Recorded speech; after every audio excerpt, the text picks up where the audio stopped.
Moscow's skies are experiencing the greatest and most jarring shock in modern military history. Весь завод разъехали, весь, блядь. Ukraine has carried out the most massive, most coordinated, and most destructive aerial attack on Russian territory since the beginning of the war. Hundreds of kamikaze unmanned aerial vehicles launched simultaneously to completely paralyze the heart of Russia and its airspace. Vladimir Putin's absolute power center, the Kremlin Palace, saw even its most critical strategic points, located just 15 kilometers away, take direct hits from this massive strike. The capital's lifelines, its massive energy facilities and logistics networks, were rocked by successive explosions. The widespread chaos created by the attack forced the complete suspension of all flights at Moscow's 4 major international airports. Hundreds of commercial aircraft were left stranded in the air or forced into urgent route changes. The most ironic and thought-provoking detail is that, at the very height of this chaos, Russian leader Vladimir Putin appeared in the city of Kazan, thousands of kilometers away. Putin was mingling with crowds in Kazan for the first time in a long while, in order to send the message to the Russian people and the world that everything was still under control. Yet while he smiled for the cameras, the seat of power behind him, Moscow, was confronting the largest clouds of fire in its history. Ukrainian President Volodymyr Zelensky's statement at that moment summed up the ruthless logic behind the entire military picture. Zelensky declared, Я думаю, що ви це бачите.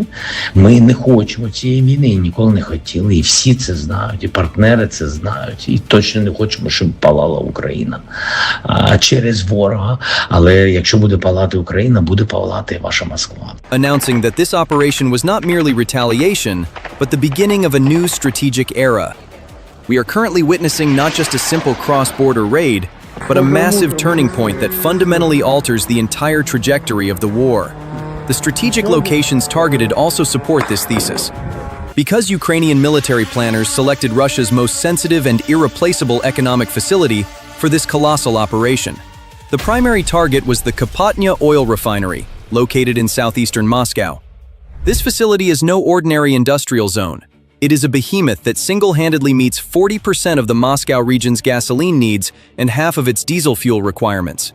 The targeting of the fractional distillation towers of this massive complex, specifically operated by Gazprom Neft, is the product of incredible military brilliance.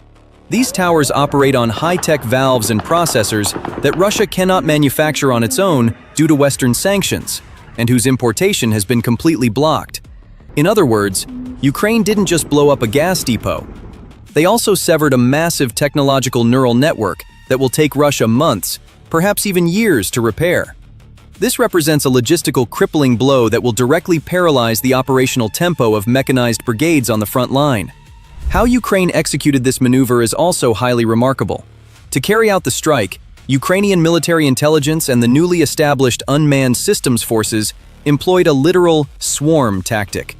While the number of drones directed solely at Moscow's airspace ranged between 194 and 200, across Russia, this number exceeded 550. The lead actor in the operation is estimated to be the indigenous Ukrainian FirePoint FP-1 fixed-wing drones, known for their jet engine-like speed.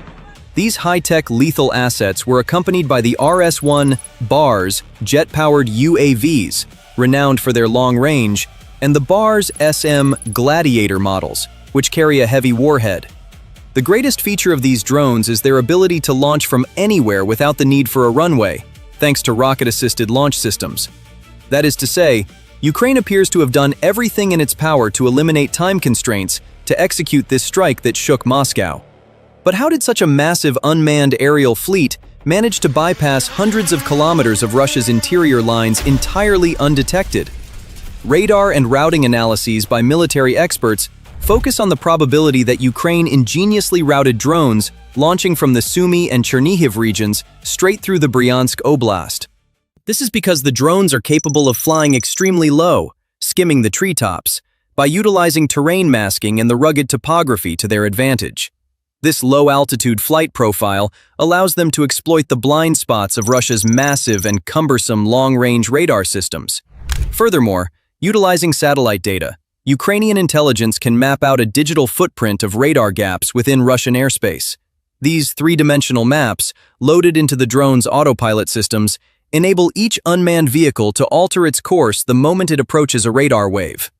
Simultaneous, smaller-scale strikes launched the exact same night in Rostov and occupied territories flawlessly executed this distract and divide tactic at Russian command and control centers. Additionally, pre-identified Russian electronic warfare positions and radar stations along the route were successfully bypassed by Vanguard decoy drones within the swarm. How Russia failed to thwart this stunning attack emerges as another point of intrigue. Just before the strike, the Kremlin was assuring both its domestic audience and the world that Moscow boasted the safest and most impenetrable airspace on the globe. In fact, to reinforce this confidence, incredible military movements had been captured on camera in the streets of Moscow in recent weeks. The colossal Russian Mi-26s, the world's heaviest transport helicopters, were flying through Moscow's skies, carrying a highly classified cargo. These giant helicopters were deploying Pantsir-SMDE short-range air defense systems onto the rooftops of skyscrapers and strategic public buildings in Moscow.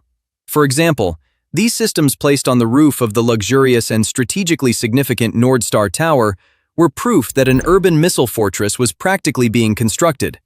This military engineering effort is, in reality, a concrete manifestation of desperation. Placing a Pantsir system on the roof of a 42-story civilian building harbors a lethal risk fraught with massive vibrations and wind shears that threaten the structural integrity of that building. By risking this extreme logistical nightmare, the Russian General Staff implicitly admitted that their traditional radar networks had been blinded by low-altitude flights. The sole purpose of installing systems on rooftops was to overcome the radar shadows cast by the city's concrete blocks and artificially elevate the radar horizon. Under normal circumstances, Moscow is considered the city with the world's most advanced and densely layered air defense architecture. In the outermost ring, massive ballistic missile hunting batteries like the S-300 and S-400, boasting ranges of hundreds of kilometers, encircle the city.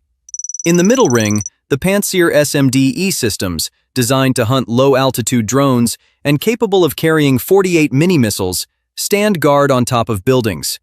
It is estimated that these systems possess a massive salvo capacity, capable of firing more than 700 missiles simultaneously. However, this entire complex multi-billion-dollar military shield collapsed completely due to a simple yet deadly mathematical problem. This layered air defense doctrine, inherited from the Soviet era, was designed to intercept NATO's massive strategic bombers or intercontinental ballistic missiles, meaning they were optimized against extremely fast, massive targets with predictable numbers. Instead, they faced hundreds of loitering objects flying at just 200 kilometers per hour, sounding like moped engines or small jet turbines with near-zero radar signatures. The systems failed to identify this asymmetric profile, and colossal algorithms gridlocked when confronted with a handful of fiberglass parts.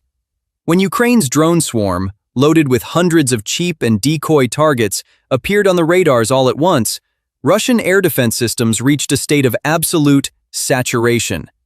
As each Pantsir or S-400 battery locked onto the targets ahead and fired its missiles, the airspace was left completely defenseless against the actual lethal strike drones trailing behind.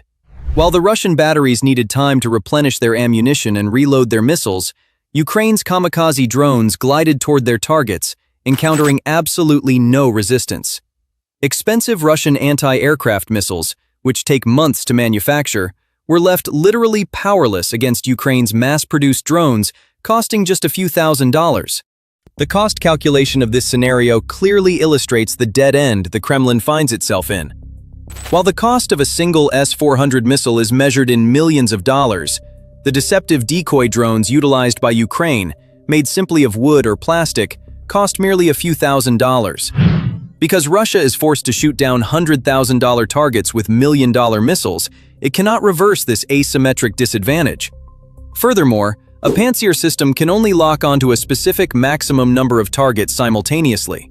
When 80 different targets enter the radar in the same second, the system's processing capacity overflows, blinding it. Ukraine exploited exactly this software and physical limitation to completely shatter the economics of the defense shield. On the other hand, the targeted facilities and strategic points will undoubtedly have an economic blowback for Russia. The geostrategic significance of the attacked Kapotnya refinery stems from its role as the logistical fuel depot of the Russian war machine. Knocking this facility offline doesn't just mean civilians are left without cars. It means severing the fuel supply chain for military convoys and tank units heading to the front line. Russian military doctrine is strictly bound to its railway networks, and these railway grids are sustained by massive locomotives powered by diesel fuel. The shutdown of Kapotnya directly cripples the mobility of the trains hauling ammunition, rations, and reinforcements to the estimated tens of thousands of Russian troops deep inside Ukraine. This is precisely why striking a facility 500 kilometers away yields a far more decisive and paralyzing strategic outcome than thousands of artillery shells fired at the front line. With this refined precision strike capability, Ukraine has escalated the war into a far more costly, grueling, and inescapable new phase for the Russian elites. As Zelensky pointed out, following economic and psychological blows of this magnitude, the probability of Russia coming to the table and approaching realistic negotiations is higher than ever before. Because tactical territorial gains on the front line are insufficient to fill the strategic void created by this massive billion-dollar destruction in the heart of Moscow. So, the picture ahead is beginning to crystallize. The fact that a strategic zone so close to the Kremlin could be struck with such ease is the heaviest sledgehammer blow delivered to Russia's image of invincibility. This situation holds the potential to create a highly severe and profound fracture in the morale of the Russian army fighting under harsh frontline conditions. When a Russian infantryman in the trenches, grappling with ammunition shortages, sees that his own capital, the place supposed to be the most secure point in his country, is engulfed in flames, he loses all faith in the chain of command he fights for. Maintaining the motivation of troops who witness the bankruptcy of the logistical intellect behind the war becomes one of the most arduous command tasks on the front line. More importantly, the Russian public, who were led to believe the war would never reach their homes and sat safely in front of their televisions, are now watching black smoke rising from their windows. Confronted with this harsh reality, the question of whether the Putin administration can genuinely protect the country may begin to be voiced aloud among both the elite echelons and ordinary citizens. Moscow's wealthy elite and oligarch class in particular had up until now perceived the war merely as state propaganda broadcast on television screens. However, air defense missiles detonating right next to their mansions, commercial hubs, and luxurious lifestyles have made them clearly feel that the bill for the war has now been dropped at their doorstep. This psychological fracture holds the power to elevate the political fault lines behind the closed doors of the Kremlin to an unprecedented level. As evident, the Moscow offensive has gone down in history as the most flawless and definitive example of an asymmetric war of attrition in military literature. By fusing technological component support from the Western world with its own indigenous engineering brilliance, Ukraine has forged a weapons inventory that is extremely low in cost, yet colossal in its strategic impact. This strategy is being defined by military analysts as World War I with drones. Just as machine guns and artillery batteries halted the momentum of war and condemned it to the trenches in World War I, today, smart and autonomous unmanned systems are turning the front lines into a static hellscape. However, Ukraine has completely changed the game to break this static equilibrium. Instead of piercing the front line, they have shifted the war's center of gravity hundreds of kilometers to the rear by directly targeting their adversaries' production facilities, refineries, and heart. In response, to defend its own capital, Russia is being forced to pull critical air defense batteries and Pantsir systems, urgently needed on the front lines, back to Moscow.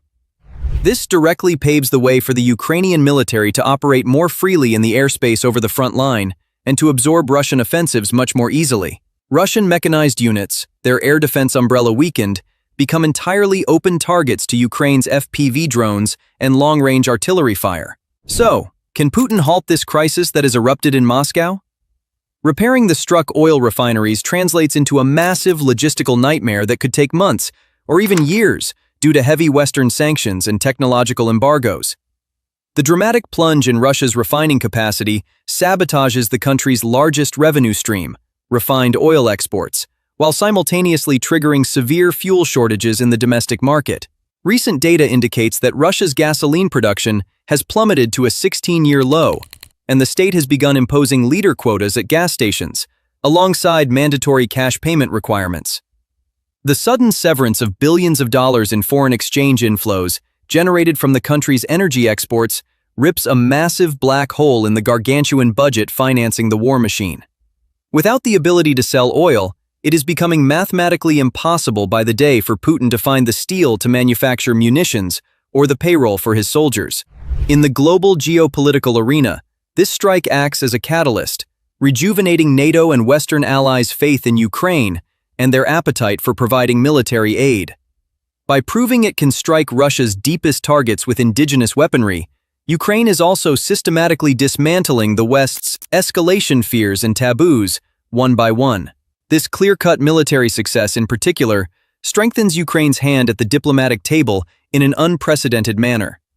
Zelensky proves on the battlefield to his allies that they must now invest not just in defensive weapons, but in massive offensive capabilities of this kind that will decisively end the war. The pessimistic atmosphere in Western capitals is giving way to renewed hope of victory and a more aggressive support policy, illuminated by these flames in the Moscow skies.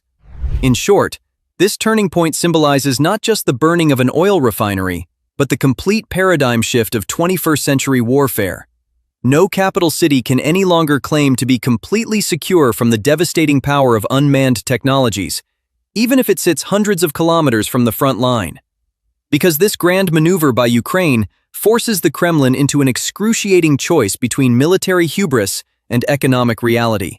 The coming days will likely show us all how these asymmetric maneuvers will reflect upon the diplomatic table and where they will sway the global balance of power. But what do you guys think about this? Will Ukraine's breaching of Moscow's air defenses with such massive success trigger a radical crisis of confidence against the Putin regime among the Russian public? Furthermore, under this logistical and financial pressure, how much longer do you predict Russia can sustain the war while its economic lifelines are being systematically struck? We look forward to your comments. To make those long drives more enjoyable, we also invite you to Spotify, where we offer our video content. Thank you for choosing us. Brought to you by TGN.